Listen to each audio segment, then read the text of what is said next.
Ma tħabbira ta' riżultat elettorali diversi għaqdiet, assoċjazzjonijiet u unions ferħu lill-Prim Ministru Robert Abela.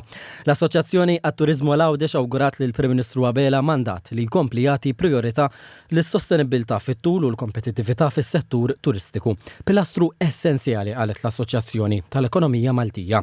Il-Kamra tan-Negozju għal-Għawdex ferħet ukoll il-Dr. Abela u qalet li tibqa' impenjata li taħdem mal-Gvern fuq il-prijoritajiet strateġiċi għal-Għawdex.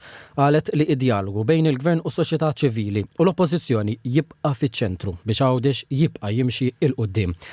L-MHRA, l-Assoċjazzjoni għall-Lukandi u Ristoranti Maltin, ferħet lill Partit Laburista u lill-Prim Ministru Abela u qalet li r-riżultat jagħti lill-Gvern mandat b'saħħtu biex jindirizza l-isfidi nazzjonali ewlenin. Tenniet l-appoġġ tagħha l-politika li tinkoraġġixxi investiment, innovazzjoni u żvilupp tal-ħiliet. Lejs l-Assoċjazzjoni tal-Istablimenti tal-Ikel ferħet lill-Prim Ministru u qalet li tħares il-qudiem biex tkompli tikkalabra mal-Gvern u l-stakeholders tal-istablimenti tal-ikel biex dan is-settur ikompli jimxi il-qudiem. Il-Kamra tal-SMEs qalet li fl-aħħar snin il-Prim Ministru Abela u l-Kabinett tiegħu żammew komunikazzjoni miftuħa magħha. Awgurat li dan id-dialogu bejn il-Gvern u l-Kamra tal-SMEs ikompli f'din il-leġislatura.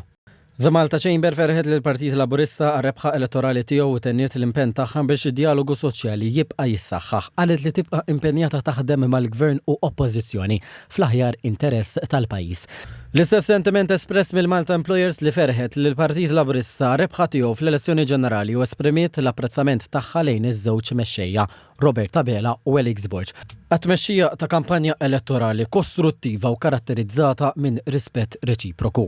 Il-Forum Unions Maltin ukoll feraħ lill Partit Laburista u lill-Prim Ministru Robert Abela. Awgura li l-interessi tal-ħaddiema u l-familji jibqgħu fil-qofol ta' tmexxija tal-Gvern.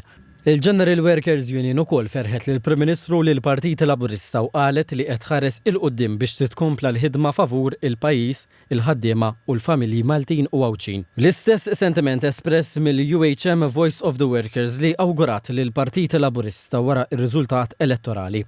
Qalet li se tkompli taħdem b'risq dialogu soċjali effettiv u kontinu mal-Gvern.